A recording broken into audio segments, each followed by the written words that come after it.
जय हिंद दोस्तों, मैं सुखदेव आर्य, अंडर ट्रेनिंग पटवारी पीटीएस करनाल से। 15 जनवरी से अपने एग्ज़ाम शुरू हैं, तो सोच रहा हूँ एक 5 मिनट का रिवीजन कर ले। हिंदू उत्तराधिकार अधिनियम 1956, इसका पहला पेज है। ये अमेंडमेंट के बारे में है, जो हिंदू सेक्शन एक्ट में अमेंडमेंट किया गया था 2005 में, जिसमें लेडीज़ को प्रॉपर्टी में बराबर का अधिकार दिया गया था। ये उस बारे में लिखा हुआ है। आप एक पेन और हाइलाइटर ले लीजिए और इसको अंडरलाइन करते रहिए, जो मेन मेन इनके पॉइंट है। नेक्स्ट देखिए, ये हिंदू सेशन एक्ट किस पे एप्लीकेबल है। फर्स्ट में ये सेक्शन 2 में क्लाउज ए दिया हुआ है, इसमें बताया हुआ है किस पे लागू है, हिंदू पे लागू है। ये सेक्शन नंबर 2 का क्लाउज नंबर बी दिया हुआ है, इसमें हिंदू, सिख, बुद्ध, जैन। ये क्लाउज नंबर 3 इसमें दिया हुआ है कि वो किस पे लागू है, मुस्लिम नहीं होना चाहिए, क्रिश्चियन नहीं होना चाहिए, अहयूदी नहीं होना चाहिए। अभी पॉइंट ये है, हमारे पास कोई व्यक्ति आया, उसने अपना विरासत का इंतकाल कराना है। अब वो हिंदू नहीं है, सिख नहीं है, जैन नहीं है, बौद्ध नहीं है, वो मुसलमान है या क्रिश्चियन है या पारसी है। अहयूदी अगर पारसी है तो उसका इंतकाल है किसके तहत होगा, भारतीय अधिनियम 1925 के तहत होगा। मुस्लिम है तो उसका शरीयत कानून के तहत उसका उत्तराधिकारी निश्चित किया जाएगा और उसका इंतकाल शरीयत के आधार पर होगा। अभी शरीयत ना हमारे सिलेबस में है, ना हमको पढ़ाया गया है।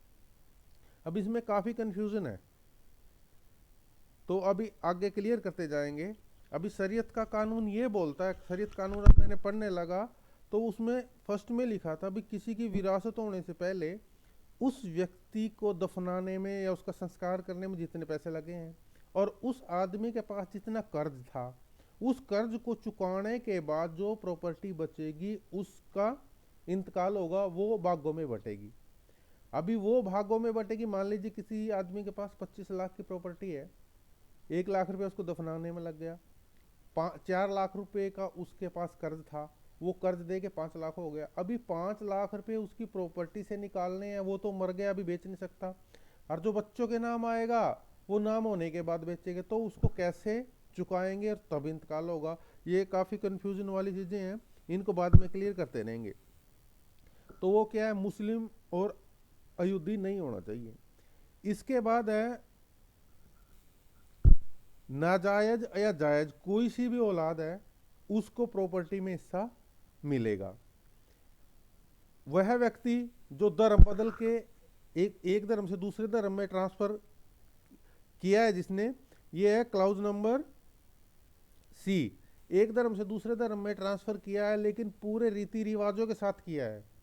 अभी अगर बंदा पूरे रीति रिवाज, अब कोई भी हम गोदनामा लेते हैं या कोई भी अन्य कार्रवाई करते हैं, उसमें लिखते हैं भाई पूरे धर्म के, जो धर्म के अनुसार किया गया, यज्ञ किया गया, लोगों को जिमाया गया, तो पूरी वो कार्रवाई करते हैं। अगर इस तरीके से भी पूरा काम नहीं किया जाता, अब कोई लड़की है, वो जैसे विवाह के शादी कर लेते हैं, माला पहनाई और शादी कर ली, तो अगर हिंदू रीति रिवाज के तहत फेरे नहीं लिए गए तो उसका उत्तराधिकार हिंदू उत्तराधिकार अधिनियम 1956 के तहत ना होकर भारतीय उत्तराधिकार नियम 1925 के तहत होगा। उसका हिंदू सेशन एक्ट का राइट नहीं मिलेगा जिसने ऐसे शादी की है। तो वो व्यक्ति जिसने धर्म धर्म धर्म बदल के हिंदू बना, उस पर भी ये लागू होगा। ये क्लाउज ये 2 में देखो, जो शेड्यूल ट्राइब्स वगैरह हैं उन पे ये लागू नहीं होगा जब तक सुप्रीम कोर्ट का गवर्नमेंट का ऑर्डर नहीं आता, हिंदू सेशन एक्ट। ये लागू कैसे होगा, अगर एक व्यक्ति का पति मुसलमान है और उसके वाइफ हिंदू है, तो बच्चे उससे देखा जाएगा कि वो कौन सा ट्रेडिशन इस्तेमाल कर रहे हैं, कपड़े कैसे पहन रहे हैं, मंदिर में जा रहे हैं, मस्जिद में जा रहे हैं, उनके हिसाब से उसका उत्तराधिकार डिसाइड किया जाएगा। नेक्स्ट देखिए, ये बार बार रिपीटेड क्वेश्चन है, ये आप हाईलाइट कर लीजिए, ये बार बार यही आए हैं इसमें देखिए एग्नेंट्स, एग्नेंट्स क्या है? एग्नेंट्स वो रिश्तेदार जिनसे हमारा रिश्ता मेल के कारण है, जैसे मेरे पिताजी, उनके पिताजी, उनके पिताजी, उनके खानदान के बंदे, मेरी बुआ जी, आगे मेल के कारण जिनके साथ हमारा रिश्ता, उनको बोलते एग्नेंट्स। एक ये एलिमेथमम ला है, ये ला तब लागू होता था जब हिंदू सेशन एक्ट नहीं था, मद्रास में लागू होता था, अब ये लागू नहीं हो रहा है। उसके बाद है कोगनेंट्स, कोगनेंट्स वो रिश्तेदार है जिनके साथ हमारा रिलेशन फीमेल के कारण है, जैसे मेरी मदर, और मदर के कारण मेरा रिश्ता किसके साथ है? मेरे मामों के साथ, मेरे नानों के साथ। कोगनेट्स जो फीमेल के कारण हमारा रिश्ता जिनके साथ संबंधित है, उसको बोलते हैं कोगनेट्स। ये फुल ब्लड और हाफ ब्लड, ये बार बार क्वेश्चन आया, फुल ब्लड किसे कहते हैं, हाफ ब्लड किसे कहते हैं?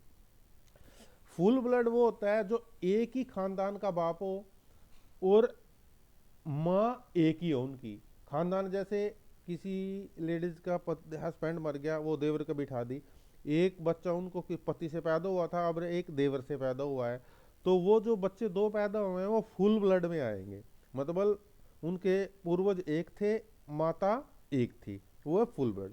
एक है हाफ ब्लड, हाफ ब्लड में क्या होगा? पूर्वज एक होंगे, माता अलग अलग होगी, जैसे मुसलमान, दो शादी कर ली एक मुसलमान ने, तो उसकी एक पत्नी से एक बच्चा हुआ, दूसरी पत्नी से एक बच्चा हुआ, जो वो दो बच्चे पैदा हुए हैं वो आते हैं हाफ ब्लड में। एक आता है इसमें यूटेरियन ब्लड। यूटेरियन ब्लड एक क्या होता है? एक व्यक्ति एक है, लेडीज एक है, लेकिन उसके पति अलग अलग हैं, जैसे एक लड़के लेडीज की शादी होगी, उसके एक बच्चे पैदा हो गए, उसके हस्बैंड की डेथ होगी, वो दूसरी जगह शादी होगी, फिर दूसरे व्यक्ति से भी एक बच्चा पैदा हो गया, तो उनके बाप दोनों के अलग अलग हैं, माँ एक है, उसको बोला जाता है यूटेरियन ब्लड। हेयर का आपको पता है उत्तराधिकारी, उत्तराधिकारी वो होता है जो मरने वाले के बाद उसकी संपत्ति का मालिक होता है। इंटेस्टेट वो व्यक्ति जो अपनी प्रॉपर्टी बिना वसीयत के जो आदमी मर जाता है, उसको बोलते हैं इंटेस्टेट। मैथ्यूमोरियम ला, ये भी वही ला है, केरल साइड के शब्द हैं, तो ये भी वही ला है जो हिंदू सेशन एक्ट शुरू होने से पहले वहां लागू था मद्रास में। ये नामुद्री ला, ये भी वही ला जो 1932 तक हिंदू सेशन एक्ट के शुरू होने से पहले वहां लागू होता था, ये अभी लागू नहीं है। ये एक्ट किस पे अप्लाई नहीं है? एक्ट नोट अप्लाई जो हिंदू सेशन एक्ट है, ये किस पे लागू नहीं है? किस पे नहीं है? मुस्लिम पे लागू नहीं है, किस पे नहीं है? ईसाइयों पे और यहूदियों पे लागू नहीं है, जिसने अपना धर्म बदल लिया उस पे लागू नहीं है। ठीक है, ये फिर वही आ गया सेक्शन नंबर 6 में, ये सेक्शन 5 था ऊपर, ये सेक्शन नंबर 6 में ये वही है जो 2005 में अमेंडमेंट करके लेडीज को प्रॉपर्टी में बराबर का अधिकार दिया गया था। अभी कोई लेडीज है जिसकी प्रॉपर्टी 2005 से पहले बढ़ चुकी है, हिस्सा मिल चुका है, अभी वो दावा नहीं कर सकती कि मेरे को इसके बाद जो प्रॉपर्टी बटी है उस 2005 के बाद, उसमें वो दावा कर सकती हैं। इसमें ये सेक्शन नंबर 6 में इसका क्लाउज नंबर 3 बोलता है कि उसमें प्रॉपर्टी में भी बराबर का अधिकार है, और उस लड़की को जो घर की रिस्पॉन्सिबिलिटी है, जिम्मेदारी है, उनमें भी बराबर का अधिकार है, क्लाउज नंबर सी बोलता है। नेक्स्ट देखिए, ये कब लागू हुआ था? 20 दिसंबर 2004 को। अब नेक्स्ट ये कुछ ये सेक्शन 7 में है, ये तरवाड़, ये कुटुंबा, ये भी अभी ये नियम तब लागू होता है जब हिंदू सेशन एक्ट नहीं था, अब इनकी कोई वैल्यू नहीं, इसलिए इसको काट दो। अब ये क्वेश्चन बार बार आता है कि general rule of succession in the case of the male, अगर कोई आदमी व्यक्ति या मेल की मृत्यु हो जाती है तो उसकी प्रॉपर्टी का डिस्ट्रीब्यूशन कैसे होता है? इसका देखिए, फर्स्ट में अगर कोई मेल कैंडिडेट मर जाता है तो उसकी प्रॉपर्टी सबसे पहले क्लास 1 के उत्तराधिकारियों को जाएगी, अगर क्लास का 1 का उत्तराधिकारी कोई जिंदा नहीं है तो क्लास 2 के उत्तराधिकारी को जाएगी, अगर क्लास 2 का उत्तराधिकारी भी कोई नहीं जिंदा है तो 3 में जाएगी, 3 का नहीं जिंदा है तो 4 को जाएगी। अभी देखते हैं पहली श्रेणी का उत्तराधिकारी, सेकंड श्रेणी का, थर्ड श्रेणी का और चौथी श्रेणी के उत्तराधिकारी कौन कौन है। ये नेक्स्ट स्लाइड है। फर्स्ट श्रेणी के उत्तराधिकारी में आता है वो आदमी मर गया वहां से लेकर उसके पड़पोते तक, और लड़की साइड में उसके दोता और दोती तक। आदमी मर गया, उसका लड़का और उसके लड़के, या लड़की हो या लड़को हो, मतलब पोता पड़पोती तक जाएगी और दोता और दोती तक जाएगी। ये फर्स्ट क्लास के उत्तराधिकारी। अभी सेकंड क्लास के उत्तराधिकारी कौन है? सेकंड क्लास के उत्तराधिकारी को 9 कैटेगरी में बांटा गया है। सबसे पहला उसमें इसमें ये सबसे पहले प्रीफरेंस दी जाएगी पहले नंबर पर जो फादर को, ये ए चैनल में आएगा। दूसरे चैनल में कौन आएगा? सन की डॉटर और उसका सन की डॉटर और उसकी डॉटर। फिर आएगा ब्रदर इन लॉ और सिस्टर इन लॉ। ये सेकंड चैनल में है। इन सेकंड चैनल में अगर ये जिंदे हुए तो इनको बराबर का अधिकार मिलेगा। थर्ड चैनल में है डॉटर की डॉटर का सन, डॉटर की डॉटर की डॉटर, डॉटर का सन, डॉटर का सन की डॉटर।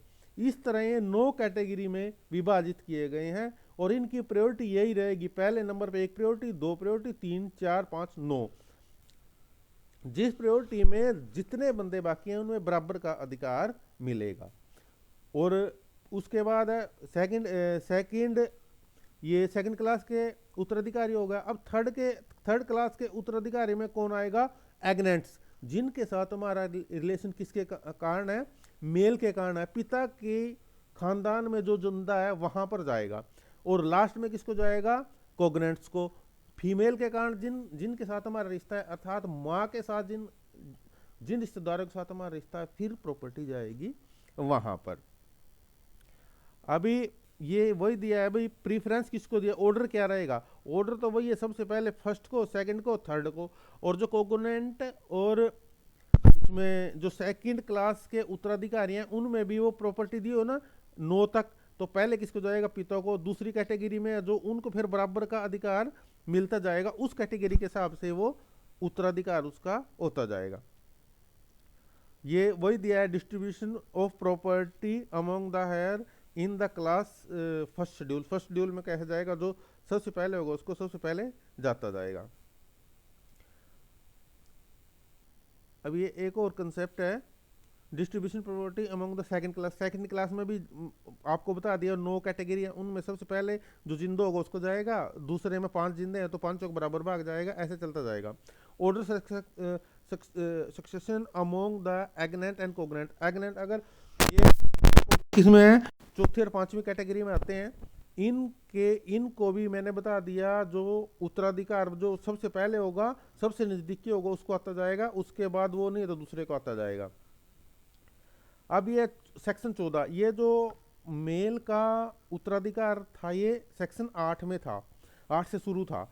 अब ये 14 में, ये है सेक्शन 14 में फीमेल की प्रॉपर्टी का डिस्ट्रीब्यूशन। अब फीमेल की प्रॉपर्टी का डिस्ट्रीब्यूशन ये देखिए सेक्शन 14 में इसके बारे में बताया गया है कि उसको कहाँ कहाँ से प्राप्त होगी, क्या क्या अधिकार हैं। तो सेक्शन 15 से 14 शुरू हो जाता है फीमेल का उत्तराधिकार, और 15 में देखिए क्या है। सबसे पहले अगर कोई लेडीज बिना वसीयत के मर जाती है तो कहाँ जाती है? फर्स्ट में उसकी जाती है प्रॉपर्टी उसकी बेटा और बेटी को, सेकंड में जाती है उसके हस्बैंड को, थर्ड में जाती है उसके जो पहले में जाती है उसके बेटा बेटी और उसके हस्बैंड को। अगर वो नहीं है तो फिर जाएगी जो उसके पति के उत्तराधिकारी होंगे।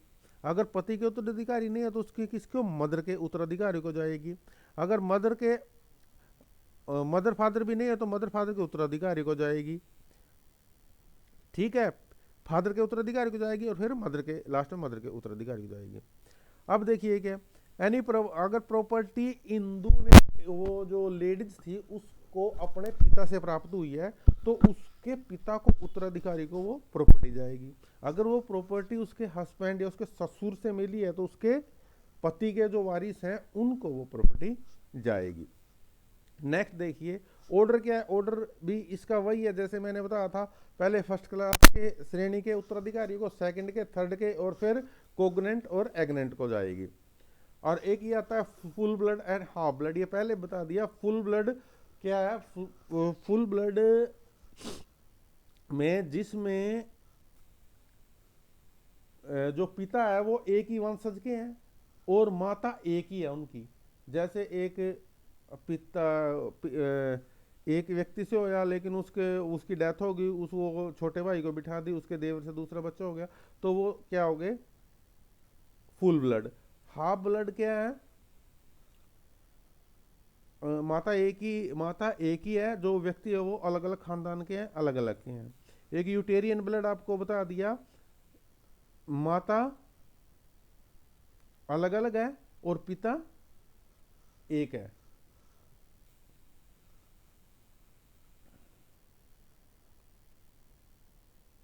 नहीं, माता एक है, पिता अलग अलग है, uterine blood, sorry. Full blood को प्रेफरेंस दी जाएगी, ये सेक्शन नंबर 18 में। ये mode of succession in two and the more higher. अगर ये सेक्शन नंबर 19 में कि अगर दो हायर है तो इन उत्तराधिकार नियम में बराबर का होगा, तीन होगा तो तीन बराबर के अधिकार होंगे। राइट ऑफ चाइल्ड इन वोम, अगर गर्भ में कोई बच्चा हो तो उसको बराबर का अधिकार है, जितना अधिकार जन्म लिए बच्चे को है उतने अधिकार पेट में बच्चे को है। Presumption in case of the similarity death, अगर किन्हीं दो आदमियों की डेथ एक साथ हो जाती है, तो एक साथ डेथ हुई तो किसको माना जाएगा कि कौन पहले मरा? तो जो बड़ा होगा उसको पहले माना जाएगा कि ये पहले मरा है, जो छोटा है उसको माना जाएगा कि ये बाद में मरा है, किसी एक्सीडेंट में एक ही डेथ हो जाती है। तो ये है सेक्शन नंबर 21 में। अब सेक्शन नंबर 22 देखो क्या कहता है उत्तराधिकार का नियम। Parental right in acquisition property in certain case.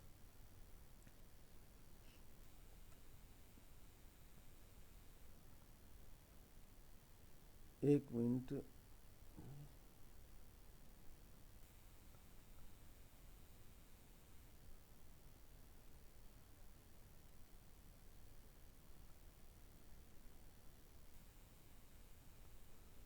Next देखते हैं, अभी इसको बताता हूँ बाद में।